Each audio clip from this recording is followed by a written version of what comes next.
There is quite a bit of mythology around the dissolution of the USSR. Every side of the spectrum has given their reasoning, with some being more believable than others. Here I hope to show the common arguments and hopefully help you reach your own conclusions. This video is a partial transcript based on the book Socialism Betrayed: Behind the Collapse of the Soviet Union by Roger Kieran and Thomas Kenny. I strongly recommend you pick the book up. It is by far the best study of the dissolution of the USSR that I have ever come across. Anyways, let's get into it. According to the book, these arguments can be broken down into 6 categories: the supposed flaws of socialism, popular opposition, external factors, bureaucratic counter-revolution, lack of democracy and over-centralization, and the Gorbachev factor. Those that support the first theory think all strands of socialism, no matter how unique, are equally doomed to fail. Usually, they bring this down to the human nature argument, as flawed an argument as it may be, and appeals to the superiority of the free market.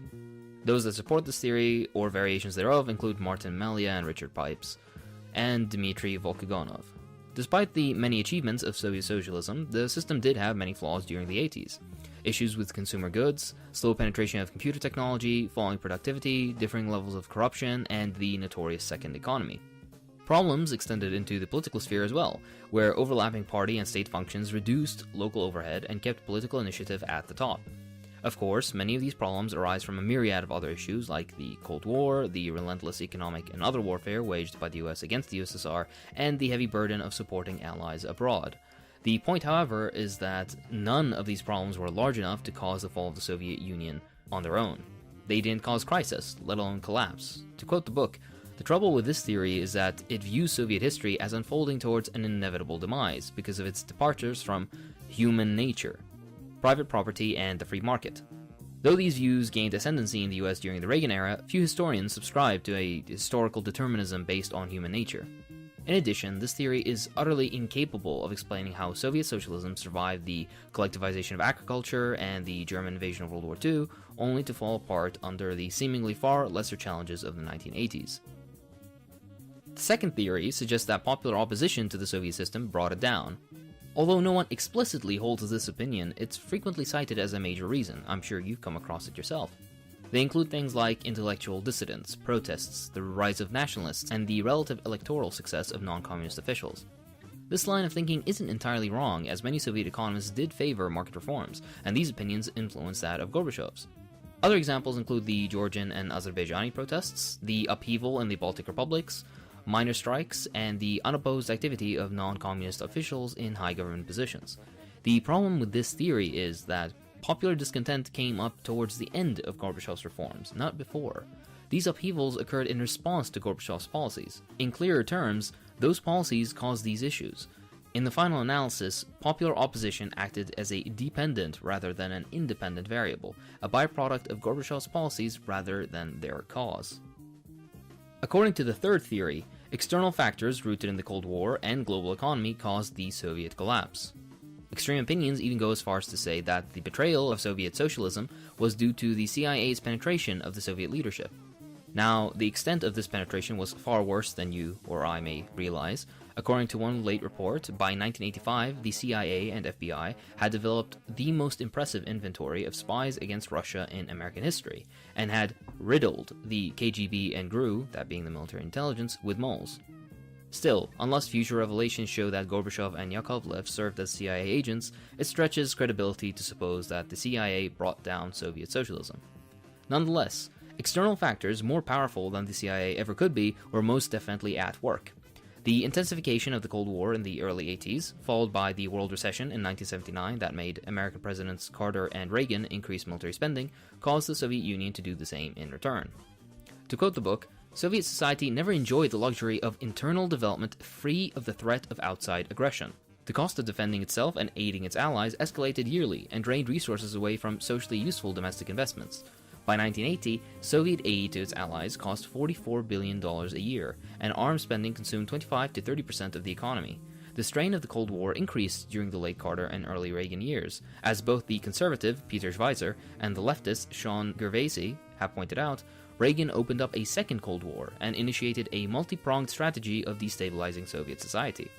The strategy consisted of doubling military spending, quote-unquote spending them into bankruptcy, projecting the Strategic Defense Initiative, known as Star Wars, aiding anti-communists in Afghanistan, Poland, and elsewhere, and driving down the price of oil and gas on the world market, which was the Soviets' main source of hard currency, as well as engaging in various forms of economic and psychological warfare. Certainly, the external factors pressing on the Soviet regime challenged the Soviet system in varied and powerful ways, and have a place in a full explanation of the Soviet collapse. Still, this is a far cry from saying, as Peter Schweizer did, that it is not possible to understand the collapse of the Soviet Union separated from Ronald Reagan, who supposedly won the Cold War. Francis Fitzgerald provides the most persuasive refutation of the decisiveness of Reagan's policies. Fitzgerald argues that no clear cause and effect relationship existed between the external factors and an internal crisis. For example, Fitzgerald maintains that increases in US military spending under Reagan for Star Wars and other projects did not increase Soviet military spending. Many Soviet insiders likewise rejected the idea that the arms race caused either Gorbachev's reforms or the collapse. Authoritative opinions differ on the importance of the arms race. To a large extent, the debate misses the crux of the matter. However great and in whatever form, the external pressure coming from the United States represented less of an external threat than earlier economic sanctions, sabotage, and foreign invasion. Moreover, the external pressure did not dictate the particular shape and direction of the Soviet response. In the end, Gorbachev's particular responses to the external pressures and internal problems provided the most proximate and decisive cause of the debacle. A fourth theory is that the cause was a bureaucratic counter-revolution. The idea being that the bureaucracy itself became the base for a capitalist restoration, or that it transformed itself into a new possessing class, so to speak. The idea that the bureaucracy transformed itself into a new possessing class through a revolution from above is more or less the argument of David Kotz and Fred Weir and Bahman Azad, though Azad does not regard this group as an independent class, or as a class entirely. There are others who hold these opinions, but these two are mainly discussed in the book. Kotz and Weir argue that the reform course launched by Gorbachev unleashed processes that created new coalitions of groups that favored replacing socialism with capitalism. Boris Yeltsin became the leader of the anti-socialist bloc. With the support of the party-state elite, he was able to push aside two rival groups, the Gorbachev Social Reformists and the CPSU Old Guard. The breakup of the USSR as a multinational federation occurred because of the specifics of the power struggle between the Yeltsin and Gorbachev forces. Yeltsin's anti-socialists held power in Russia, while the Gorbachev social reformists held most of the Union institutions. The Yeltsin forces concluded that they could maintain power and pursue capitalist restoration only by withdrawing Russia from the Soviet Union, hence the USSR fell apart. The bureaucratic revolution from above thesis is, however, not completely convincing. Such officials were, according to the book, incapable of collective action to defend the system and incapable of consciously hastening its demise. The top bureaucracy, if it can even be said to have enough substance to be judged as an authentic social group at all, was too heterogeneous and scattered to act as a cohesive political force. Moreover, if the elite was capable of conscious, independent action in its own self-interest, why did it back Andropov's Marxism-Leninism in 1983, Gorbachev's revisionism in 1987, and Yeltsin's free market shock therapy in 1993? This discussion is continued in the book. Bahman Azad also supports the thesis that the bureaucratic elite fostered a counter-revolution. In his book, Azad offers a sympathetic and persuasive history of the accomplishments and limits of Soviet socialism, from the very beginning of war communism all the way to the post-war rebuilding. Azad argues that the real problems began with Khrushchev. The rapid consumption model and wage leveling adopted by the 20th Congress in 1956 sapped incentives, created shortages, reduced economic growth, and fostered the black market and corruption. Khrushchev's idea that the Soviet Union had begun the full-scale building of a communist society, adopted by the 21st Congress in 1959, was overly optimistic, sowed illusions, and led to further wage leveling and stagnation. The adoption by the 22nd Congress in 1961 of the idea that the Soviet state had become the state of the entire people, and the CPSU, a party of the entire people, signaled a weakening of the party through the state and a growing predominance in the party of intellectuals and bureaucrats. In short, Azad argues that the Soviet Union's problems and Gorbachev's policies were the aftershocks of the mistaken policies of the Khrushchev era. Azad treats the Gorbachev period as a footnote to Khrushchev's mistakes, a part of the hiatus of 25 years in failing to implement much-needed changes. Azad does not see that Gorbachev extended and amplified Khrushchev's policies and all their weaknesses. In the view of the authors of the book, however, the real problem was not the bureaucracy as such, but the second economy that had corrupted sections of the party and the state, fostered a petty bourgeois mentality outside as well as inside the bureaucracy, and turned some bureaucrats along with the second economy entrepreneurs into a base for Gorbachev's opportunism. The fifth theory argues that the Soviet Union collapsed because of a lack of democracy and an over-centralized administrative system. This view of the Soviet collapse had much in common with the theory of the flaws of socialism. The difference is that those who believe in the inherent flaw of socialism think all socialist systems are doomed, whereas the lack of democracy theorists believe that only Soviet-style socialism was so fated. For these theorists, the lack of democratic institutions and the over-centralization of the economy derived from Stalin, or Stalin and Lenin. This view is widely held by left social democrats and Euro-communists. Historian Stephen F. Cohen and the Soviet writer Roy Medvedev also reflect this view, and so do some contemporary communist parties. This explanation has a superficial attractiveness. It does not require any defense of Soviet socialism. To blame the Soviet collapse on a lack of democracy and over-centralization thus serves as a psychological or political distancing mechanism. It is a way of asserting that the socialist ideal remains pure and untarnished in spite of what happened in the Soviet Union. It says, history does not matter. The actual experience of a socialist country does not count. The only thing that matters is what socialists or communists say today. What happened in the Soviet Union was there and then. This is here and now. Those Soviet communists messed up, but we are different and smarter. They were too bureaucratic or undemocratic, over-centralized, but we either knew it all along or have learned it from their mistakes. However much this view may serve those who want to get on to the next leaflet or demonstration, lecture, book promotion, or media interview, it leaves a lot to be desired as an explanation. As soon as one tries to apply its lofty phrases to actual events, its explanatory power vanishes. This theory so lacks precision as to elude either proof or refutation. To say that the Soviet Union collapsed because of a lack of democracy and over-centralization can mean one of two things. Either the collapse occurred because the Soviet Union lacked the political and economic forms and practices familiar in Western, social democratically governed countries like Sweden, liberal democracy and a mixed economy, or it occurred because the Soviet Union failed to develop a new kind of socialist democracy and mixed economy hitherto unknown anywhere in the world. Both ideas fail as historical explanations because they rest on idealist constructs that attempt to explain history by the degree to which it conforms or fails to conform to an ideal. Modern historians, Marxist or not, believe that historical explanations must adhere to the actual details and contradictions of history, the internal logic of events. This precludes understanding history by measuring it against an outside standard. Moreover, those who think that the Soviet Union collapsed because it failed to follow European social democracy have an additional problem. It is clear that after a certain point, Gorbachev shared the same ideals as these theorists and tried to move the Soviet Union towards a liberal democracy, with a mixed economy. Yet, these moves led to a political and economic meltdown that has still not been overcome. This is an embarrassment that none of the lack of democracy theorists have been able to explain away.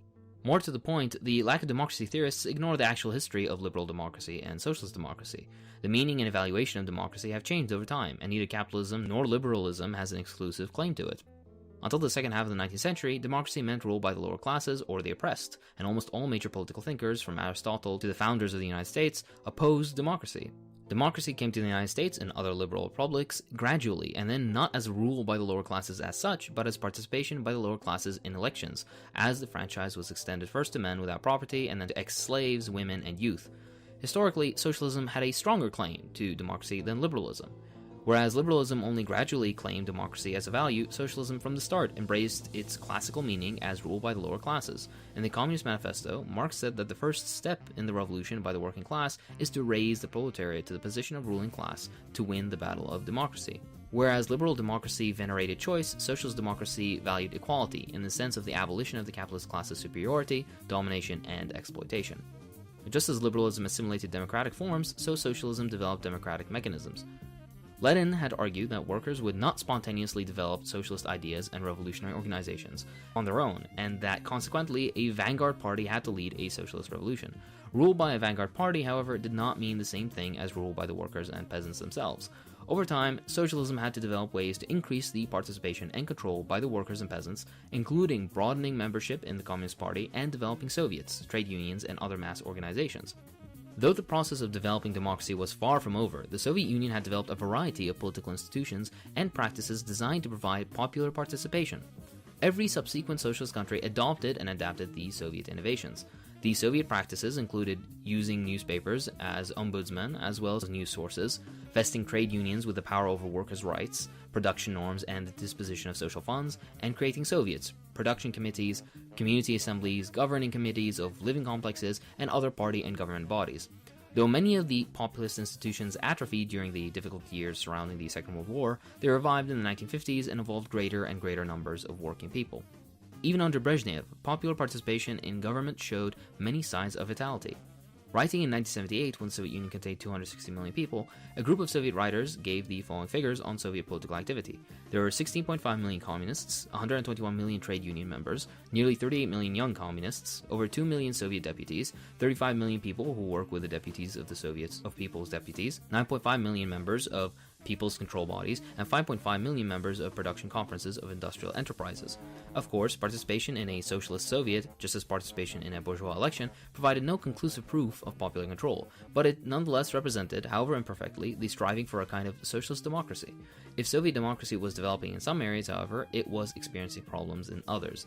The special party stores and privileges, however modest, as well as the growth of some wealthy beneficiaries of the second economy, mocked socialist equality. The primary authority of the party had the effect of making the Soviets advisory bodies at best or rubber stamps at worst. The second economy corrupted some of the party and government. The point is that socialist democracy had both strengths and weaknesses. The complexity of the actual situation is generally not acknowledged by those who assert that a lack of democracy brought down Soviet socialism. Of course, that a society that was suffering neither invasion, economic crisis, nor popular discontent fell apart makes for an arresting paradox. To this paradox, now another must be added. It fell apart in spite of political organizations in which millions of people participated. The idea that centralization played a pivotal role in the collapse is just as problematic as the lack of democracy. The Soviet Union was the first country in history to try to organize its economy around state-owned enterprises, with some elements of non-state enterprises, and centralized state planning with limited markets. Only a strong central government with a planned economy could achieve the goals of socialism. Socializing property, protecting the revolution from enemies within and without, achieving rapid electrification and industrialization, elevating education, healthcare, and housing for all, and developing the most backward and oppressed areas of the country. There was no blueprint for this, and no guarantees that this would work. The entire history of the Soviet Union involved constant experimentation with various kinds of planning mechanisms, different prices, wage and investment policies, and degrees of centralization and decentralization within the context of state property and central planning. To say the Soviets were continually confronting problems associated with central planning is manifestly true. They repeatedly strove to find the proper role of decentralized decision-making within the context of a centrally planned economy. To say, however, that the problem was simply centralization itself is like saying the problem with socialism is socialism. Such a position, by the way, is pretty much where Gorbachev ended up when he scuttled the central plan and opened the door to private enterprise. In other words, to say that centralization caused problems is a truism, but to say centralization itself is a problem amounts to a rejection of socialism. The proponents of the lack of democracy theory believe they hold one trump card. If the Soviet Union had possessed a vital socialist democracy that really expressed the will and interests of the working class, and if the Communist Party really represented the vanguard of the working class, then the workers, including the communists themselves, would have resisted the overthrow of the Communist Party, the evisceration of socialism, and the restoration of capitalism. Since, according to this view, neither the working class nor communists did resist, something was lacking in Soviet democracy. The actual history of the Soviet collapse escapes this logical net. As is shown in Chapter 6 of the book, working class resistance did occur. Why this resistance was not great enough to stop the dismantling of socialism is, of course, a great puzzle. In a sense, however, the lack of democracy theory actually understates the puzzle. The vast majority of people in an advanced industrial society submitted passively, while a small minority turned the commonwealth into their private gain, impoverished the rest of the population, and demodernized a society for the first time in history. The acquiescence of a people to policies that are demonstrably not in their own self-interest constitutes a deeply troubling phenomenon, well known in capitalist countries and much more common than we would like to suppose. That Soviet socialism did not manage to create citizens capable of transcending the kind of inertia, willful ignorance, and business-as-usual attitudes that immobilize most people most of the time may disappoint but should not surprise us. It is as much an indictment of liberal democracy as of socialist democracy. Moreover, placing the responsibility for Soviet passivity solely on socialist political institutions contains another problem. Many of the traditional Soviet political forms, the newspaper, the Soviets, and the Communist Party itself, were undermined by Gorbachev after 1985. Thus, while the majority of Soviet people remained opposed to privatization of property, the elimination of price controls, and the breakup of the Soviet Union, the traditional modes of expressing political views were evaporating. In addition, such new institutions as the Congress of People's Deputies proved entirely ineffective at enforcing such public sentiments. On top of this, every weakening of traditional institutions and re-establishing capitalism was spearheaded by Gorbachev and other communist leaders with the befogging assurance that they were returning to Lenin and advancing to a better socialism. In other words, it is likely that part of the workers' passivity occurred because at the very time that Gorbachev and other communist leaders were eroding the people's standard of living, economic security, and socialism itself, they were promising workers a better socialism and depriving them of the very institutions through which they had previously expressed their views. The final theory is that Soviet collapse was mainly due to Gorbachev. Quite naturally, almost all accounts give great weight to Gorbachev's role. Some accounts, however, go further than others in placing responsibility on him. According to the British historian Archie Brown, the key to the unraveling of Soviet society was the Gorbachev factor, mainly Gorbachev's departure from communist orthodoxy. For Brown, this apostasy undermined the system in unforeseen ways, but Gorbachev nonetheless played the role of a heroic westernizer, a modern-day Peter the Great. Others, who also see Gorbachev as the decisive factor, see him as more calculating than Brown does. Jerry Yu thinks that Gorbachev was a free marketeer. Evgeny Novikov and Patrick Bashio suggest that Gorbachev was a Gramscian Eurocommunist. Anthony D'Agostino argues that Gorbachev was a Machiavellian, for whom ideas came second to getting and maintaining power. Though the authors agree with the common element of these views, that Gorbachev's ideological deviation played a key role, they nonetheless disagree with several other elements. It is not just where Brown sees a positive, they see a negative. Rather, accounts that overemphasize Gorbachev obscure the extent to which he was not alone, but operated in a historical and social context. When he first departed from Andropov, Gorbachev represented ideas that nonetheless had precedent in the communist movement, namely in the ideas of Bukharin and Khrushchev, and ideas that had appealed to some in Soviet society. Such ideas as the weakening of the central power of the party and the government, the legitimizing of private property, and allowing more freedom for markets had potency in the 1980s because they palpably reflected the interests of the dynamic, if parasitic, sector attached to illegal private enterprise. Thus, Gorbachev was both a follower of a certain tradition and the product of his time, and not just a lone factor making history. Moreover, in some writers, a stress on Gorbachev leads to seeing in his actions a long-standing, preconceived plan. The weight of evidence, however, seems to point more towards a shallow leader who acted rashly, impulsively, and contradictorily. Though Gorbachev's policies eventually formed a pattern of capitulation to the petty bourgeois, liberal and corrupt interests at home, and imperialist pressures abroad, this was not evident at the start. Opportunism, rather than a preconceived plan or aim, provided the beacon that guided his steps. In the end, the story of the Soviet collapse was not the inevitable unfolding of a tragedy rooted in the impossibility of socialism, nor was it a defeat brought about by popular opposition or foreign enemies, nor was it due to Soviet socialism's failure to match up to some ideal of socialism that embodied liberal democracy and a mixed economy. Nor was it primarily the story of the conscious betrayal of one man. Rather, it was the story of a triumph of a certain tendency within the revolution itself. It was a tendency rooted at first in the peasant nature of the country, and later in a second economy, a sector that flourished because of consumer demands unsatisfied by the first economy, and because of the failure of authorities to appreciate the dangers it represented and to enforce the law against it. It was a tendency that had manifested itself in Bukharin and Khrushchev before Gorbachev. It was a tendency that believed that prosperity, democracy, and its vision of socialism could come quickly and easily, without sacrifice, without struggle, and without strong central authority. It believed in making concessions to imperialism, liberalism, private property, and the market. Some adherents of this tendency believed they were true socialists, though they allied themselves with others whose true sympathies were with money-making and private property.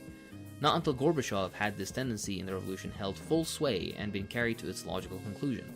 Only with Gorbachev was the full folly of this course realized, when it led not to a new kind of socialism, but to a new kind of barbarism. Thanks for watching. I'm sorry I've been gone for a little while, maybe 2 or 3 months, I haven't checked. But yeah, I'm gonna get back into making videos soon.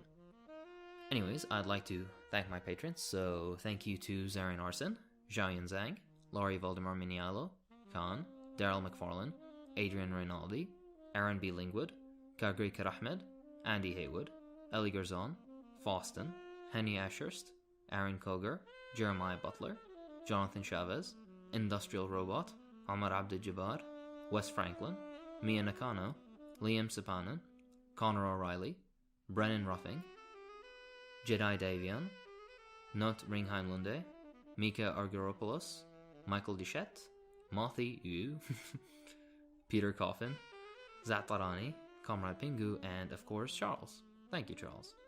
See ya.